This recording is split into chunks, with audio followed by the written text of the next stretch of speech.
ഇതൊരു ക്ലാസ് ക്രിയേറ്റീവുകളാണ്. ഈ വീഡിയോയിൽ സൂഡോപിയ സീരീസിനായുള്ള ഡിസ്നിയുടെ സർഗാത്മക പ്രക്രിയയെക്കുറിച്ചും ആനിമേറ്റർമാർ ഓട്ടോഡെസ്ക് മായയെ എങ്ങനെ ഉപയോഗിക്കുന്നുവെന്നും നമ്മൾ പരിശോധിക്കും. ആദ്യ സിനിമ 2017 ഓസ്കാർ നേടി, ആഗോളതലത്തിൽ $1 ബില്യൺ വരുമാനം നേടി. അതിനാൽ ഈ സിനിമയെ ഇത്രയധികം സവിശേഷമാക്കിയത് എന്താണെന്നും കാട്ടിലെ യഥാർത്ഥ ജീവിത പതിപ്പുകളെക്കുറിച്ചുള്ള ഗവേഷണത്തെ അടിസ്ഥാനമാക്കി ആനിമേറ്റർമാർ ഓരോ മൃഗത്തെയും എങ്ങനെ സവിശേഷമായി രസകരമാക്കി എന്നും വിശദീകരിക്കുന്നത് രസകരമാകുമെന്ന് ഞങ്ങൾ കരുതി.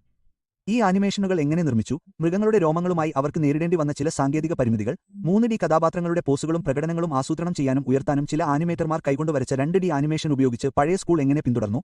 ലൈവ് ആക്ഷൻ റഫറൻസ് ഫൂട്ടേജുകൾ എങ്ങനെ ശക്തവും യഥാർത്ഥവുമായ അഭിനയ തിരഞ്ഞെടുപ്പുകളെ മുന്നോട്ട് കൊണ്ടുപോകുന്നു എന്നതിനെക്കുറിച്ച് നമ്മൾ സംസാരിക്കും. തീർച്ചയായും എല്ലായ്പ്പോഴും എന്നപോലെ പ്രധാന ഫ്രെയിം ആനിമേഷൻ പ്രക്രിയയെക്കുറിച്ച് നമ്മൾ സംസാരിക്കും. സൂഡോപിയയിലെ പ്രധാന മുൻഗണനകളിലൊന്ന് മൃഗങ്ങളെ ചലിപ്പിക്കുകയും മൃഗവസ്ത്രങ്ങളിൽ മനുഷ്യരെപ്പോലെ തോന്നിപ്പിക്കുകയും ചെയ്യുന്നത് ഒഴിവാക്കാൻ ശ്രമിക്കുക എന്നതായിരുന്നു. ഡിസ്നിയുടെ അനിമൽ കിംഗ്ഡത്തിൽ ചില പ്രാരംഭ ഗവേഷണങ്ങൾ ആരംഭിച്ചു. മൃഗവിദഗ്ധരിൽ നിന്ന് ഉൾക്കാഴ്ചകളും നുറുങ്ങുകളും ശേഖരിച്ചു. ആനിമേറ്റർമാർക്ക് ഉറപ്പാക്കാൻ ആഗ്രഹിച്ച വലിയ കാര്യം, കഥാപാത്രങ്ങൾ 2 കാലുകളിൽ നടക്കുമ്പോഴും വസ്ത്രങ്ങൾ ധരിക്കുമ്പോഴും അവ മൃഗങ്ങളെപ്പോലെ തോന്നുകയും കാണപ്പെടുകയും ചെയ്യുമെന്നതായിരുന്നു. ആനകൾ കൈകൾ പോലുള്ള തുമ്പിക്കൈ ഉപയോഗിച്ച് ഓടുമ്പോൾ, ജിറാഫുകൾ 2 കാലുകളിൽ ഓടുമ്പോൾ യഥാർത്ഥ ഗേറ്റ് നിലനിർത്തുന്നത് പോലുള്ള ചില മൃഗചലന സവിശേഷതകൾ സംരക്ഷിക്കാൻ അവർ തിരഞ്ഞെടുത്തു. അവർ ചില ആനിമേഷൻ പരിശോധനകൾ നടത്തി. ക്ലാവൌസറിന് ഒരു ക്വാഡ്രേപ്പ് മൃഗത്തെപ്പോലെ തോന്നുമ്പോൾ തന്നെ ആന്ത്രോപോമോർഫിക് സ്വഭാവ സവിശേഷതകൾ ഉണ്ടാക്കുക എന്നത് ഒരു വലിയ വെല്ലുവിളിയായിരുന്നു. ബിസിനസ് സ്യൂട്ടുകൾ ധരിച്ച ഡെർബൽ കഥാപാത്രങ്ങളെ നേർരേഖയിൽ നടക്കാൻ ഒരു യൂണിറ്റായി ആനിമേറ്റ് ചെയ്തു. ഒറ്റയ്ക്ക് ആനിമേറ്റ് ചെയ്യുമ്പോൾ അവ അവരെ സാധാരണക്കാരും യാഥാർത്ഥ്യബോധമുള്ളവരുമായി കാണിച്ചു, പക്ഷേ കൂട്ടത്തോടെ ഒരുമിച്ച് വെക്കുമ്പോൾ അവർ തമാശയായി കാണപ്പെട്ടു. ഗെറ്റ് യുവർ പോപ്സിക്കിൾ ശ്രേണിയിൽ അവർ ഈ സൈക്കിളുകൾ ഉപയോഗിച്ചു. കഥാപാത്രത്തെ പര്യവേക്ഷണം ചെയ്യാനും നിർവചിക്കാനും സഹായിക്കുന്നതിന് ഒരു ആനിമേറ്റർ ഹോവാർഡ് സ്റ്റേണും പ്രീ പ്രൊഡക്ഷൻ ടെസ്റ്റുകളും ഉപയോഗിച്ച് ജേസൺ ബെയ്റ്റ്മാൻ ഓഡിയോ ക്ലിപ്പുകൾ ഉപയോഗിച്ചു. ശരി, അത് കേൾക്കൂ. ഞാൻ നിഷേധിക്കുന്നതായി തോന്നാൻ ഞാൻ ഉദ്ദേശിക്കുന്നില്ല, പക്ഷേ എനിക്ക് ധാരാളം സുഹൃത്തുക്കളുണ്ടെന്ന് എനിക്കറിയാം. അവർ വളരെ മോശമായി പെരുമാറി. വേഷവിധാനത്തിൽ കഥാപാത്രങ്ങൾ മൃഗങ്ങളെപ്പോലെ തോന്നുന്നില്ലെന്ന് ഉറപ്പാക്കാൻ ആനിമേഷൻ പരിശോധനകൾ വളരെ പ്രധാനമായിരുന്നു. ഇവിടെയുള്ള ഉദാഹരണത്തിൽ ഭാരം വളരെ പ്രധാനമായിരുന്നു, കൂടാതെ ചലനങ്ങൾക്കിടയിൽ കണ്ണുകൾ ദൃശ്യമാകുന്ന തരത്തിൽ ആനിമേറ്റർ കൊമ്പുകൾ പോലും ആനിമേറ്റ് ചെയ്തു. നിർമ്മാണം കൂടുതൽ മുന്നോട്ടു പോകുമ്പോൾ കൂടുതൽ ഗവേഷണം ആവശ്യമായി വന്നു. ഡിസ്നിയുടെ പല ക്ലാസിക്കുകൾക്കും മുമ്പ് കലാകാരന്മാർ ചെയ്തതുപോലെ അവർ യഥാർത്ഥ ഉറവിടത്തിലേക്ക് പോയി. ആർട്ടിസൺ സൂഡോപിയ പ്രകൃതിയെക്കുറിച്ച് കൂടുതൽ ഗവേഷണം നടത്തി. അതിൽ നിന്നാണ് നഗരത്തിന്റെ കേന്ദ്ര ആശയത്തിന് അവർ പ്രചോദനം ഉൾക്കൊണ്ടത്. കെനിയയിലെ ഒരു ജലാശയത്തിൽ സിംഹങ്ങളെയും സീബ്രകളെയും ഒരുമിച്ച് നിരീക്ഷിച്ചതിലൂടെയാണ് വേട്ടക്കാരനും ഇരയും സമാധാനപരമായി ഒന്നിച്ചു ജീവിക്കുന്ന ഒരു ആശയം അവർ കൊണ്ടുവന്നത്. ആഫ്രിക്കയിലേക്കുള്ള അവരുടെ യാത്ര മൃഗങ്ങൾ അവയുടെ സ്വാഭാവിക ആവാസ വ്യവസ്ഥയിൽ എങ്ങനെ പെരുമാറുന്നു എന്നതിനെക്കുറിച്ചുള്ള കണ്ണുതുറപ്പിക്കുന്ന ഉൾക്കാഴ്ചകൾ നൽകി. വൈൽഡർ ബീസ്റ്റ് യഥാർത്ഥത്തിൽ ഏറ്റവും ബുദ്ധിമാനായ മൃഗങ്ങളല്ലെന്ന് അവർ മനസ്സിലാക്കി. അത് അവരെ നഗര ബിസിനസ്സുകാർ എന്ന പ്രാരംഭ ആശയത്തെ വെല്ലുവിളിച്ചു. കേറ്റ് ബഫല്ലോയുടെ ഒരിക്കലും മറക്കാനുള്ള കഴിവുകളെക്കുറിച്ചും അവർ പഠിച്ചു.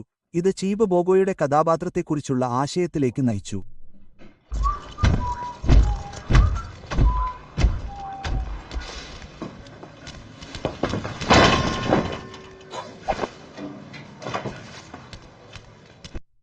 ഡിസ്നി ആനിമേഷൻ സ്റ്റുഡിയോകൾ അവരുടെ 3D ആനിമേഷനായി മായയെ ഉപയോഗിക്കുന്നു. കൂടാതെ അവസാന ആനിമേഷൻ ഷോട്ടുകൾക്കായി സമയവും ആശയങ്ങളും ഒരുമിച്ച് കൊണ്ടുവരാൻ അവർ വീഡിയോ റഫറൻസ് ഉപയോഗിക്കുന്നു. വീഡിയോ റഫറൻസ് അഭിനയ തിരഞ്ഞെടുപ്പുകളെ ഉയർത്തുന്നു. ഇവിടെ പ്രധാനം സോഫ്റ്റ്വെയറിനെക്കുറിച്ച് മാത്രമല്ല, സർഗാത്മകതയും അന്തിമ ഫലങ്ങളുമാണ്. ദിവസാവസാനം വ്യവസായത്തിലെ ഏറ്റവും മികച്ച ചില ആനിമേഷനുകൾ നിർമ്മിക്കാൻ മികച്ച ആനിമേറ്റർമാർ ഇപ്പോഴും ഓട്ടോഡെസ്ക് മായ ഉപയോഗിക്കുന്നു. രക്തം, രക്തം, രക്തം. മരണം. ശരി, നിങ്ങൾക്ക് നിങ്ങളുടെ പാൽ അറിയാം. കൂടുതൽ യഥാർത്ഥ അഭിനയ ആശയങ്ങൾ ഉപയോഗിച്ച് കഥാപാത്രങ്ങളെ ജീവസുറ്റതാക്കാൻ സഹായിക്കുന്നതിന് ആനിമേറ്റർമാർ അവരുടെ പ്രകടനങ്ങൾ അവതരിപ്പിക്കുകയും സ്വയം റെക്കോർഡ് ചെയ്യുകയും ചെയ്യുന്നു. ചലനങ്ങൾ വർദ്ധിപ്പിക്കുന്ന ചെറിയ സൂക്ഷ്മതകളും സൂക്ഷ്മമായ അഭിനയ തിരഞ്ഞെടുപ്പുകളും റെക്കോർഡിംഗുകൾ പകർത്തുന്നു, അവയ്ക്ക് കൂടുതൽ സ്വാഭാവികമായ മനുഷ്യസമാന രൂപം നൽകുന്നു. വീഡിയോ റഫറൻസും വിനോദ ഘടകത്തെ മുന്നോട്ട് നയിക്കുന്നു, കൂടാതെ അവരുടെ ശരീര മെക്കാനിക്സ് ശക്തിപ്പെടുത്താനും പ്രകടനത്തിൽ ഭാരം അറിയിക്കാനും അവർക്ക് വീഡിയോ റഫറൻസ് ഉപയോഗിക്കാം. ആനിമേറ്റർമാർ ഷോട്ടുകൾ തടഞ്ഞതിനുശേഷം അവസാന പോളിഷ് ഷോട്ട് ഗണ്യമായി മാറുന്നത് സാധാരണമാണ്, പ്രത്യേകിച്ച് അവർ അഭിനയ തിരഞ്ഞെടുപ്പുകൾ മുന്നോട്ട് കൊണ്ടുപോകാൻ വീഡിയോ റഫറൻസ് ഉപയോഗിക്കുമ്പോൾ. അഭിനയ തിരഞ്ഞെടുപ്പുകൾക്കായി ആനിമേറ്റർമാർ സ്വയം ചിത്രീകരിക്കുന്നതിനു പുറമെ കൂടുതൽ അഭിനയ ആശയങ്ങൾ സ്വീകരിക്കുന്നതിന് അവർ ശബ്ദ അഭിനേതാക്കളുടെ പ്രകടന വീഡിയോ റെക്കോർഡിംഗുകളും ഉപയോഗിക്കുന്നു. ജൂഡിയിലെ ജെന്നിഫർ ഗുഡ്വിന്റെ പ്രകടനം അവളുടെ കൂടുതൽ നിന്ദ്യമായ പെരുമാറ്റങ്ങളെ വ്യത്യസ്തമാക്കാൻ സഹായിച്ച മധുര ശുഭാപ്തിവിശ്വാസത്തിന്റെ ഒരു പാളി ചേർത്തു. ഒരു യഥാർത്ഥ നടൻ ചെയ്യുന്നതുപോലെ ആനിമേറ്റർമാരുടെ വീഡിയോ റഫറൻസ് ചിത്രീകരിക്കുമ്പോൾ അവരുടെ വ്യക്തിപരമായ വികാരങ്ങളിലേക്ക് പോലും മുങ്ങാൻ അവർ ശ്രമിക്കുന്നു. അതുവഴി സിനിമയിലെ നിർദ്ദിഷ്ട നിമിഷങ്ങൾക്കായി ഓരോ കഥാപാത്രത്തിനും കഴിയുന്നത്ര വികാരങ്ങൾ കൊണ്ടുവരാൻ നിങ്ങൾക്ക് കഴിയും. ഇത് 3D കഥാപാത്രങ്ങളെ യഥാർത്ഥ ജീവിത സാഹചര്യങ്ങളുമായി കൂടുതൽ ബന്ധപ്പെടുത്തുന്നതിലൂടെ പ്രേക്ഷകരെ ആകർഷിക്കാൻ സഹായിക്കും. ഉദാഹരണത്തിന് ജൂഡി ഹോപ്സിന്റെ അഭിനയ പ്രകടനം മെച്ചപ്പെടുത്തുന്നതിന് മുയലുകൾക്കുള്ള സ്വഭാവ സവിശേഷതകളിൽ ആനിമേറ്റർമാർ വളരെ ശ്രദ്ധ ചെലുത്തി. അവൾ ഉയർന്ന ജാഗ്രതയിലായിരിക്കുമ്പോൾ ശബ്ദങ്ങളിലേക്ക് തിരിയുമ്പോൾ അവളുടെ ചെവികൾ ആനിമേറ്റ് ചെയ്തു, അവൾ സമ്മർദ്ദത്തിലായിരിക്കുമ്പോൾ അവളുടെ മൂക്ക് ചലിപ്പിച്ചു. ബിങ്കികൾ എന്ന സവിശേഷ പെരുമാറ്റങ്ങൾക്ക് അവർക്ക് ഒരു പദമുണ്ടായിരുന്നു, അവിടെ അവ 4 കാലിൽ ഓടുകയും പിന്നീട് പെട്ടെന്ന് വായുവിൽ ചാടുകയും ചെയ്യുന്നു. ഞെട്ടിപ്പിക്കുന്ന നിമിഷങ്ങളിൽ ഈ പെരുമാറ്റങ്ങൾ ഉൾപ്പെടുത്തുന്നതിലൂടെ ആനിമേറ്റർമാർക്ക് കഥാപാത്രത്തിന്റെ വ്യക്തിത്വത്തിലേക്ക് കൂടുതൽ വിശ്വസനീയമായ സ്വഭാവവിശേഷങ്ങൾ ചേർക്കാൻ കഴിയും. ജൂഡിയുടെ രൂപീകരണത്തിനിടയിൽ അവൾ ഉന്മേഷദായകയും നിഷ്കളങ്കയും സന്തോഷവതിയും നിഷ്കളങ്കയുമായ സ്വഭാവത്തിൽ നിന്ന് കൂടുതൽ ഗൗരവമുള്ളതും ഉത്കണ്ഠയുള്ളതും കൂടുതൽ കൃത്യതയുള്ളതുമായ ഒരു കഥാപാത്രമായി മാറി. തീർച്ചയായും വ്യക്തിത്വത്തിലെ ഈ മാറ്റങ്ങൾക്ക് ആനിമേറ്റർമാർക്ക് അവരുടെ വ്യക്തിത്വ അപ്ഡേറ്റുകൾ പ്രതിഫലിപ്പിക്കുന്നതിനായി മുമ്പ് ആനിമേറ്റ് ചെയ്ത ഷോട്ടുകൾ ക്രമീകരിക്കേണ്ടി വന്നു.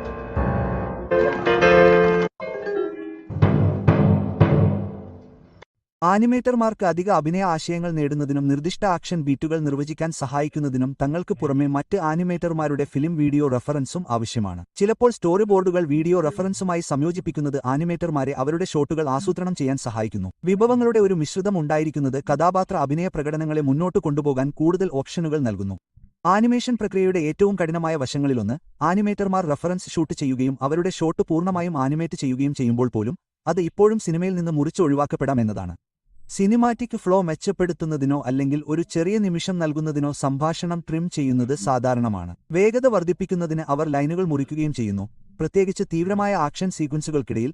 ഷോട്ട് മുമ്പ് പൂർണ്ണമായും ആനിമേറ്റ് ചെയ്തതാണെങ്കിൽ പോലും. എപ്പോഴെങ്കിലും ഡിസ്നി ആനിമേഷനായി പ്രവർത്തിക്കുക എന്നത് നിങ്ങളുടെ സ്വപ്നമാണോ? അല്ലെങ്കിൽ അടുത്ത വിഭാഗത്തിലേക്ക് പോകുക, അല്ലെങ്കിൽ അവർ നിയമിക്കാൻ ആഗ്രഹിക്കുന്ന കലാകാരന്മാരിൽ അവർ എന്താണ് തിരയുന്നതെന്ന് അറിയാൻ നിങ്ങൾക്ക് താൽപ്പര്യമുണ്ടെങ്കിൽ ഇവിടെ തുടരുക. 3D ആനിമേഷൻ സവിശേഷതകൾ എങ്ങനെ നിർമ്മിക്കുന്നുവെന്ന് കാണിക്കാൻ മാത്രമല്ല, നിങ്ങളുടെ കരിയറിനോ നിങ്ങളുടെ സ്വന്തം വ്യക്തിഗത പ്രോജക്റ്റുകൾക്കോ ആവശ്യമായ കൃത്യമായ വർക്ക്ഫ്ലോകൾ പഠിക്കാൻ അവസരം നൽകാനും വേണ്ടിയാണ് ഞങ്ങൾ ഇതുപോലുള്ള വീഡിയോകൾ സൃഷ്ടിക്കുന്നത്. മിക്ക ഫീച്ചർ AAA ഗെയിം സ്റ്റുഡിയോകളും എന്റെ അനുഭവമോ അല്ലെങ്കിൽ നിങ്ങൾ ഒരു ആനിമേറ്റർ ആണെങ്കിൽ തത്തുല്യമായ എന്തെങ്കിലും ആവശ്യപ്പെടും, സെറ്റ് ബ്രഷ് അല്ലെങ്കിൽ കഥാപാത്ര ശില്പത്തിന് തത്തുല്യമായ എന്തെങ്കിലും. ഞങ്ങളുടെ നിരവധി ഇൻസ്ട്രക്ടർമാർ യഥാർത്ഥത്തിൽ ഡിസ്നിയിൽ ജോലി ചെയ്യുന്നു. ആനിമേഷൻ, റിഗ്ഗിംഗ് മുതൽ പരിസ്ഥിതി, ഗെയിം ഡിസൈൻ, കഥാപാത്ര സൃഷ്ടി എന്നിവ വരെയുള്ള എല്ലാം ഉൾക്കൊള്ളുന്ന ഞങ്ങളുടെ കോഴ്സുകളിൽ നിങ്ങൾക്ക് അവരിൽ നിന്ന് പഠിക്കാൻ കഴിയും. നിങ്ങളുടെ കലയെ ഞങ്ങളോടൊപ്പം ഒരു പുതിയ ദിശയിലേക്ക് കൊണ്ടുപോകാൻ താൽപ്പര്യമുണ്ടെങ്കിൽ വിവരണത്തിൽ ഞങ്ങൾക്ക് ചില ലിങ്കുകൾ ഉണ്ടാകും. നിങ്ങളുടെ രോമങ്ങൾ വെളുപ്പിക്കണോ? കാരണം അത് അതിശയകരമായി തോന്നുന്നു. ശരി, നോക്കൂ, ഞാൻ നിങ്ങൾക്ക് പണം തിരികെ നൽകും. എനിക്ക് കുറച്ചുകൂടി സമയം വേണം. ഞാൻ നിങ്ങൾക്ക് സമയം നൽകി. സമയം കഴിഞ്ഞു. അവസാനം ചില ആനിമേറ്റർമാർ അവരുടെ ആനിമേഷനുകൾ ബ്ലോക്ക് ചെയ്യാനും പ്ലാൻ ചെയ്യാനും 2Dയിൽ ആനിമേറ്റ് ചെയ്യുന്നതുവരെ പോകുന്നു. ഷോട്ടുകളിൽ ബ്ലോക്ക് ചെയ്യാൻ 2D ആനിമേഷൻ ഉപയോഗിക്കുന്നത് ആനിമേറ്റർമാരെ കുറവ് കാഠിന്യം നേടാൻ സഹായിക്കുന്നു. കൂടാതെ കാർട്ടൂൺ പുഷ് പോസുകൾ അവരുടെ പ്രവർത്തനങ്ങളെ ആകർഷകമാക്കുന്ന ഒരു സാധാരണ ലേയേർഡ് സമീപനം ഉപയോഗിക്കുന്നതിനേക്കാൾ ആനിമേറ്റർമാർക്ക് റിഗിനെ അതിന്റെ പരിധികൾക്ക് പുറത്തേക്ക് തള്ളിവിടാനുള്ള കഴിവിനെ തടസ്സപ്പെടുത്താൻ കഴിയുന്ന ഒരു സാധാരണ ലേയേർഡ് സമീപനം ഉപയോഗിക്കുന്നതിനേക്കാൾ ആനിമേറ്റർമാർക്ക് ആക്ഷൻസ് ശരിയായി തോന്നിപ്പിക്കുന്നതിന് ആദ്യം മുതൽ തന്നെ പലതവണ ആനിമേറ്റ് ചെയ്യാൻ കഴിയും. നിർമ്മാണത്തിന്റെ തുടക്കത്തിൽ ക്രൗഡ് ആനിമേഷൻ ടീമിനെ സഹായിക്കുന്നതിന് അവർ ക്രൗഡ് സൈക്കിൾ ടെസ്റ്റുകൾ സൃഷ്ടിക്കുന്നു. സിനിമയുടെ നിർമ്മാണത്തിലുടനീളം ഉപയോഗിക്കാൻ അവർ അവർക്ക് സൈക്കിളുകൾ നൽകുന്നു. എല്ലാ സൈക്കിളുകളും ഉപയോഗിക്കില്ല, പക്ഷേ സൈക്കിളുകളുടെ സൃഷ്ടി തന്നെ നിർമ്മാണം ആരംഭിക്കുന്നതിനു മുമ്പ് ആനിമേറ്റർമാർക്ക് റിഗുകൾ പരീക്ഷിക്കുന്നതിനുള്ള ഒരു മാർഗമായും വർത്തിക്കുന്നു. നിർമ്മാണം വേഗത്തിലാകാൻ തുടങ്ങുമ്പോൾ കഥാപാത്രങ്ങളുടെ കോർ ചലനങ്ങൾ നിർവചിക്കുമ്പോൾ അവർക്ക് റിഗ്ഗർമാർക്ക് വിലയേറിയ ഫീഡ്ബാക്ക് നൽകാൻ കഴിയും. ഈ സിനിമകളിൽ വിശദാംശങ്ങൾക്ക് വളരെയധികം ശ്രദ്ധയുണ്ട്. നായകനല്ലാത്ത പശ്ചാത്തല കഥാപാത്രങ്ങളെ പോലും ജീവനോടെ തോന്നിപ്പിക്കാൻ കഠിനമായി ആനിമേറ്റ് ചെയ്യുന്നു. ആദ്യ പാസ് ബ്ലോക്കിംഗ് ലേഔട്ട് അടുത്ത് പിന്തുടരുന്നുണ്ടെങ്കിൽ പോലും അന്തിമ ആനിമേഷൻ ഇപ്പോഴും കഥാപാത്ര പ്രകടനങ്ങളെ മുന്നോട്ട് കൊണ്ടുപോകുന്നതിന് പുതിയ അഭിനയ തിരഞ്ഞെടുപ്പുകളിലേക്ക് വ്യതിചലിച്ചേക്കാം. ആനിമേറ്റർമാർക്ക് എല്ലായ്പ്പോഴും സ്റ്റെപ്ഡ് ഷോട്ടുകളിൽ പ്രവർത്തിക്കുകയോ ആക്ഷൻ അധിഷ്ഠിത ഷോട്ടുകൾ ഉപയോഗിച്ച് പോസ് ചെയ്യുകയോ ചെയ്യുന്നില്ല. ചിലപ്പോൾ കൂടുതൽ സുഗമവും സ്വതസിദ്ധവും ചലനാത്മകവുമായ ചലനങ്ങൾക്കായി നേരിട്ടുള്ള ആനിമേഷൻ ഉപയോഗിക്കുന്നു. നിർമ്മാണത്തിൽ ഷോട്ടുകൾ പുരോഗമിക്കുമ്പോൾ കഥാപാത്രങ്ങൾക്ക് ഏറ്റവും വൈകാരികമായ സ്വാധീനം ചെലുത്തുന്നതിനൊപ്പം തന്നെ യഥാർത്ഥ അഭിനയം വർദ്ധിപ്പിക്കുന്നതിനും പ്രകടന മാറ്റങ്ങൾ വരുത്തുന്നതിനായി ആനിമേറ്റർമാർക്ക് അധിക കുറിപ്പുകളും റീടേക്കുകളും ലഭിക്കും. അവസാന അഭിനേതാക്കളെ അവതരിപ്പിക്കുമ്പോൾ തന്നെ ആനിമേറ്റർമാർ സംഭാഷണങ്ങൾ സ്ക്രാച്ച് ചെയ്യാൻ ആനിമേറ്റ് ചെയ്യുന്നത് ഒരു സാധാരണ കാര്യമാണ്. ഞാൻ നിങ്ങൾക്കായി അദ്ദേഹത്തെ കണ്ടെത്തും. ഓ, നന്ദി. തീർച്ചയായും ഇത് പ്രകടനത്തിലേക്കും ഷോട്ടിലേക്കും മാറ്റങ്ങൾ വരുത്തുന്നതിലേക്ക് നയിക്കുന്നു. ആനിമേറ്റർമാർ മാറ്റുകയോ പൂർണ്ണമായും വീണ്ടും ചെയ്യുകയോ ചെയ്യേണ്ടിവരും.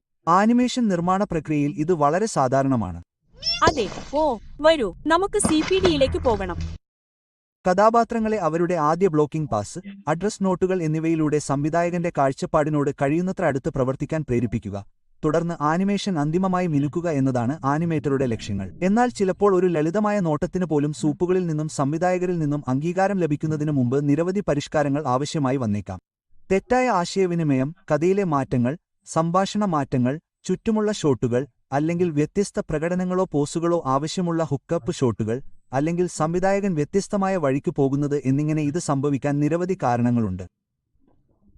ഇതെല്ലാം ആനിമേഷൻ മാറ്റത്തിന്റെ ആവശ്യകതയിലേക്ക് നയിച്ചേക്കാം. ഇത് വളരെ സാധാരണമായ ഒരു സാഹചര്യമാണ്. കൂടാതെ ആനിമേറ്റർമാർ പ്രക്രിയയിൽ നിന്ന് സ്വയം വേർപെടുത്തി ഷോട്ടുകൾ പ്രവർത്തിക്കുന്നതിന് പ്രൊഡക്ഷന് എന്താണ് വേണ്ടതെന്ന് ശ്രദ്ധ കേന്ദ്രീകരിക്കേണ്ടത് പ്രധാനമാണ്. ലേഔട്ട് ശ്രദ്ധാപൂർവം നോക്കുന്നതും ഷോട്ട് നിയോഗിക്കുമ്പോൾ ചോദ്യങ്ങൾ ചോദിക്കുന്നതും ആനിമേറ്റർമാരെ തെറ്റായ ദിശയിലേക്ക് പോകുന്നതിൽ നിന്ന് പ്രാരംഭഘട്ടത്തിൽ തന്നെ സഹായിക്കുന്നു. 3D ആനിമേറ്റഡ് സിനിമകൾ സൃഷ്ടിക്കാൻ ഇത്രയും സമയമെടുക്കുന്നതിന്റെയും നിർമ്മിക്കാൻ ചെലവേറിയതിന്റെയും ഒരു കാരണമാണിത്. ഹുക്കപ്പ് ഷോട്ടുകൾക്ക് ഷോട്ട് സീക്വൻസുകൾ ആരംഭിക്കുമ്പോഴും അവസാനിപ്പിക്കുമ്പോഴും തുടർച്ച പരിഗണിക്കേണ്ടതുണ്ട്. അതുവഴി എഡിറ്റ് ചെയ്യുമ്പോൾ അവയെല്ലാം സുഗമമായി ലയിപ്പിക്കാൻ കഴിയും. റീടേക്കുകളും പ്രകടന മാറ്റങ്ങളും സാധാരണമാണ്. അതിനാൽ കട്ടുകൾക്കിടയിൽ ഷോട്ടുകൾ തികച്ചും നിരന്നിരിക്കും. ലേഔട്ട് പ്രക്രിയയെക്കുറിച്ച് നിങ്ങൾക്ക് പരിചയമില്ലെങ്കിൽ അതിൽ സാധാരണയായി കുറച്ച് ആനിമേഷൻ, കുറച്ച് പരുക്കൻ ലൈറ്റിംഗ്, എഡിറ്റിംഗ്, ഒരു ഷോട്ടിൽ ബ്ലോക്ക് ചെയ്യാൻ മോഡലിംഗ് എന്നിവ ഉൾപ്പെടുന്നു. ആഖ്യാനത്തെ മെച്ചപ്പെടുത്തുന്ന രചനയെയും ക്യാമറ ആനിമേഷനെയും കുറിച്ച് ലേഔട്ട് ആർട്ടിസ്റ്റുകൾ ചിന്തിക്കേണ്ടതുണ്ട്. ലേഔട്ട് വകുപ്പിന് ഏറ്റവും പ്രധാനപ്പെട്ട ചില ജോലികളാണ് ഈ ഘടകങ്ങൾ. ലേഔട്ട് ആർട്ടിസ്റ്റുകൾ 3Dയിൽ ഷോട്ട് ദൃശ്യവൽക്കരിക്കാൻ സ്റ്റോറി ബോർഡുകൾ സഹായിക്കുന്നു. പക്ഷേ പുതിയ കഥാബീറ്റുകളും ആശയങ്ങളും ഉപയോഗിച്ച് സ്റ്റോറി ബോർഡുകളിൽ നിന്ന് ലേഔട്ട് പൂർണ്ണമായും വേർപെടുത്തുന്നത് അസാധാരണമല്ല. തീർച്ചയായും ലേഔട്ട് സീക്വൻസുകൾ ഒരുമിച്ച് ചേർക്കുമ്പോൾ അവ അന്തിമ സിനിമയിലേക്ക് വരില്ല. ചിലപ്പോൾ അവ പൂർണ്ണമായും ഇല്ലാതാക്കുകയോ പുനർനിർമ്മിക്കുകയോ ചെയ്യും. ഷോട്ടുകളുടെ അന്തിമ ആനിമേറ്റഡ് പതിപ്പുകൾക്കായി ആദ്യകാല ലേഔട്ട് പാസുകളുടെ ക്യാമറ ശൈലി ഉപയോഗിക്കുന്നതും അസാധാരണമല്ല. ലേഔട്ട് റോളിന്റെ രസകരമായ കാര്യം നിർമ്മാണത്തിന്റെ പ്രാരംഭഘട്ടത്തിൽ തന്നെ കലാകാരന് ഒരു കൂട്ടം ആശയങ്ങൾ പര്യവേക്ഷണം ചെയ്യാൻ ഇത് അനുവദിക്കുന്നു എന്നതാണ്. ചിലപ്പോൾ ആശയങ്ങൾ നിലനിൽക്കുകയും ചിലപ്പോൾ അവ ഒഴിവാക്കപ്പെടുകയും ചെയ്യും. ഉയർന്ന നിലവാരമുള്ള മൂവി ഛായാഗ്രഹണം സൃഷ്ടിക്കുന്നതിൽ ഇത് വളരെ നിർണായക പങ്ക് വഹിക്കുന്നു. ഏത് ലെൻസ്, എഫ് സ്റ്റോപ്പ്, നിർദ്ദിഷ്ട ക്യാമറ നീക്കങ്ങൾ എന്നിവ പോലുള്ള വിശദാംശങ്ങൾ ലേഔട്ട് ഘട്ടങ്ങൾക്ക് ശരിയായ വികാരവും അറിയിക്കാൻ സഹായിക്കുന്നു. വിഷ്വൽ സ്റ്റോറി ടെല്ലിംഗിന്റെ ഈ പ്രാരംഭഘട്ടം ആനിമേഷൻ പ്രക്രിയയ്ക്ക് വളരെ പ്രധാനമാണ്. പോസുകൾ, ആനിമേഷൻ, ക്യാമറ ആംഗിളുകൾ, വിഷ്വലുകൾ എന്നിവയെല്ലാം ആനിമേറ്റർമാർ അവരുടെ അന്തിമ ആനിമേറ്റഡ് ഷോട്ടിന്റെ പതിപ്പിൽ തടയുന്നതിനുള്ള ഒരു ആരംഭ പോയിന്റായി ഉപയോഗിക്കുന്നു. കഥാപാത്ര ഡിസൈനർമാർക്കും സാങ്കേതിക വശത്തിനും മൃഗങ്ങളുടെ യഥാർത്ഥ സ്കെയിൽ നിലനിർത്തുന്നത് ഒരു വലിയ വെല്ലുവിളിയായിരുന്നു. സിനിമയിൽ നിരവധി വ്യത്യസ്ത തരം മൃഗങ്ങൾ ഉണ്ടായിരുന്നതിനാൽ ക്യാമറ ഷോട്ടുകളും സൂക്ഷ്മമായി നിരീക്ഷിക്കേണ്ടതുണ്ടായിരുന്നു. കഥാപാത്രങ്ങളെ സ്ഥാപിച്ചിരിക്കുന്ന സെറ്റുകൾക്ക് അവയെ ഉൾക്കൊള്ളാൻ ഒന്നിലധികം ലെവലുകളുള്ള അടിസ്ഥാന സൗകര്യങ്ങൾ അവർക്ക് രൂപകൽപ്പന ചെയ്യേണ്ടിവന്നു. കൂടാതെ ക്രമീകരിക്കാവുന്ന ഡെസ്കുകൾ പോലുള്ള എല്ലാ കഥാപാത്രങ്ങളുടെയും വ്യത്യസ്ത സ്കെയിലുകൾക്കായി ക്രമീകരിക്കാൻ കഴിയുന്ന നിരവധി തരം പ്രോപ്പുകളും അവർക്ക് ഉണ്ടായിരിക്കണം. കൺസെപ്റ്റ് ആർട്ടിൽ തുടങ്ങി 3D മോഡലിംഗ്, പെയിന്റിംഗ്, ടെക്സ്ചറിംഗ് എന്നിവയിലേക്ക് മാറിയ സിനിമയുടെ നിർമ്മാണ വർക്ക്ഫ്ലോ വളരെ സ്റ്റാൻഡേർഡ് ആയിരുന്നു. നിങ്ങൾ ഊഹിച്ചതുപോലെ സൂഡോപിയയെ സംബന്ധിച്ചിടത്തോളം രോമങ്ങൾ ചേർക്കുന്നത് കലാകാരന്മാർ അഭിമുഖീകരിക്കേണ്ട സവിശേഷ വെല്ലുവിളികളിൽ ഒന്നായിരുന്നു. രോമങ്ങൾ റെൻഡർ ചെയ്യുന്നത് ഒരു വലിയ സാങ്കേതിക വെല്ലുവിളിയായിരുന്നു, കാരണം ഇത് ഘടന, നിറം, തിളക്കം എന്നിവയിൽ മനുഷ്യന്റെ മുടിയിൽ നിന്ന് വളരെ വ്യത്യസ്തമാണ്. സിനിമയിൽ അവതരിപ്പിച്ചിരിക്കുന്ന വ്യത്യസ്ത മൃഗതരങ്ങളുടെ ഇനത്തെ ആശ്രയിച്ചിരിക്കുന്നു. കഥാപാത്രത്തിന്റെ രോമങ്ങളെക്കുറിച്ചുള്ള വിശദാംശങ്ങൾ വളരെ ശ്രദ്ധേയമായിരുന്നു. പ്രധാന കഥാപാത്രങ്ങളായ നിക്കിന്റെയും ജൂഡിയുടെയും രോമങ്ങൾക്ക് 2 ദശലക്ഷത്തിലധികം രോമങ്ങൾ ഉണ്ടായിരുന്നു. ധ്രുവക്കരടി രോമങ്ങൾക്കായി അവർ ചില പ്രത്യേക സാങ്കേതിക വിദ്യകൾ പോലും ചെയ്തു. അതിനാൽ ഓരോ കഥാപാത്രത്തെയും അതുല്യമാക്കാൻ ഡിസ്നി വളരെയധികം പരിശ്രമിച്ചു. ജിറാഫിന് അതിശയിപ്പിക്കുന്ന 9 ദശലക്ഷം രോമങ്ങൾ ഉണ്ടായിരുന്നു. അതിന് അവസാന റെൻഡറുകൾക്ക് വെളിച്ചം കടത്തിവിടാൻ അനുവദിക്കുന്ന ഒരു പുതിയ ഷേഡർ പോലും ആവശ്യമായിരുന്നു. ആദ്യ സൂഡോപിയ സിനിമ പുറത്തിറങ്ങിയതിനുശേഷം ധാരാളം പുതിയ സാങ്കേതിക ഹാർഡ്വെയറും സോഫ്റ്റ്വെയർ പുരോഗതികളും സംഭവിച്ചതിനാൽ അടുത്ത ഭാഗത്തിൽ രോമ സങ്കീർണതയിൽ ധാരാളം മെച്ചപ്പെടുത്തലുകൾ കാണാൻ കഴിയുമെന്ന് നമുക്ക് പ്രതീക്ഷിക്കാം. സിനിമയിലെ മറ്റൊരു സാങ്കേതിക വെല്ലുവിളി വസ്ത്രമായിരുന്നു. ഓരോ മൃഗത്തിനും അവരുടേതായ വൈവിധ്യമാർന്ന ശരീരഘടന ഉണ്ടായിരുന്നതിനാൽ അവയ്ക്കെല്ലാം ഇഷ്ടാനുസൃത വസ്ത്രങ്ങൾ ആവശ്യമായിരുന്നു. നടന്റെ വ്യക്തിത്വം അറിയിക്കുന്നതിനും ആനിമേഷൻ അഭിനയ പ്രകടനങ്ങൾ മെച്ചപ്പെടുത്തുന്നതിനുമാണ് വസ്ത്രങ്ങൾ ഉദ്ദേശിച്ചത്. അതിനാൽ ഓരോ കഥാപാത്രത്തിന്റെയും തനതായ വ്യക്തിത്വ തരത്തിന് അനുയോജ്യമായ രീതിയിൽ കലാകാരന്മാർക്ക് വ്യത്യസ്ത വസ്ത്രങ്ങൾ സൃഷ്ടിക്കേണ്ടിവന്നു. നഗരത്തിന്റെ രൂപകൽപ്പന പോലും കാലാവസ്ഥയെ അടിസ്ഥാനമാക്കിയുള്ള വൈവിധ്യമാർന്ന ജില്ലകളെ അടിസ്ഥാനമാക്കിയുള്ളതായിരുന്നു. അവിടെ താമസിക്കുന്ന മൃഗങ്ങളുടെ തരം മാത്രമല്ല. സാൻ ഫ്രാൻസിസ്കോ, ലണ്ടൻ, ന്യൂയോർക്ക് തുടങ്ങിയ യഥാർത്ഥ നഗരങ്ങളിൽ നിന്ന് അവർ നേരിട്ട് പ്രചോദനം ഉൾക്കൊണ്ടാണ് ചൈനാഡൌൺ, ലിറ്റിൽ ഇറ്റലി തുടങ്ങിയ വ്യത്യസ്ത മാളങ്ങൾ നിർമ്മിച്ചത്.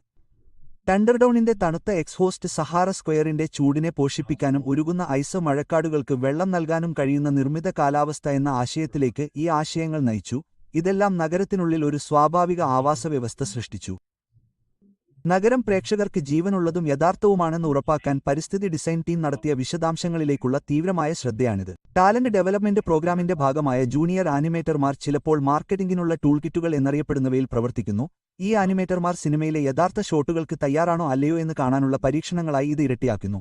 ശരി, ഡിസ്നിയുടെ സൂഡോപിയ സീരീസ് ഓട്ടോഡെസ്ക് മായയെ എങ്ങനെ ഉപയോഗിക്കുന്നുവെന്നും ഫീച്ചർ ഫിലിം ആനിമേഷൻ നിർമ്മാണ പ്രക്രിയയിൽ ഇത് വളരെ പ്രധാനപ്പെട്ട ഒരു ഭാഗമാകുന്നത് എന്തുകൊണ്ടാണെന്നും ഈ വീഡിയോ അവസാനിപ്പിക്കുന്നു.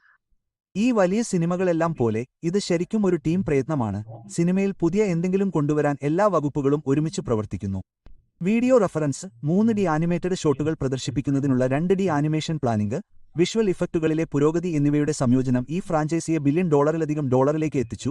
ഇത് ഡിസ്നിയുടെ ഏറ്റവും കൂടുതൽ ആളുകൾ കണ്ട ചിത്രങ്ങളിലൊന്നായി മാറി. ഞങ്ങളുടെ ഉൾക്കാഴ്ചകളും ഈ വീഡിയോയ്ക്കായി ഞങ്ങൾ നടത്തിയ ഗവേഷണവും നിങ്ങൾ ആസ്വദിച്ചുവെന്ന് ഞങ്ങൾ പ്രതീക്ഷിക്കുന്നു. ആനിമേഷൻ പ്രക്രിയയെ ഒരുമിച്ച് എടുത്തുകാണിക്കുന്നതിനായി ടൺ കണക്കിന് ഇൻസ്റ്റാഗ്രാം പോസ്റ്റുകൾ, അഭിമുഖങ്ങൾ, ഡോക്യുമെന്ററികൾ എന്നിവയിലേക്ക് ആഴ്ന്നിറങ്ങുന്നു. പരമ്പരയിലെ ഏറ്റവും പുതിയ എൻട്രി എക്കാലത്തേക്കാളും മികച്ചതായി കാണപ്പെടുന്നു. റിലീസ് ദിവസം നിങ്ങൾ തിയേറ്ററുകളിൽ കാണുമോ? നിങ്ങളുടെ അഭിപ്രായങ്ങൾ ഞങ്ങളെ അറിയിക്കുക. ലൈക്ക് ചെയ്യാനും സബ്സ്ക്രൈബ് ചെയ്യാനും മറക്കരുത്. അടുത്തതിൽ ഞങ്ങൾ നിങ്ങളെ കാണാം. പെർഫെക്റ്റ്.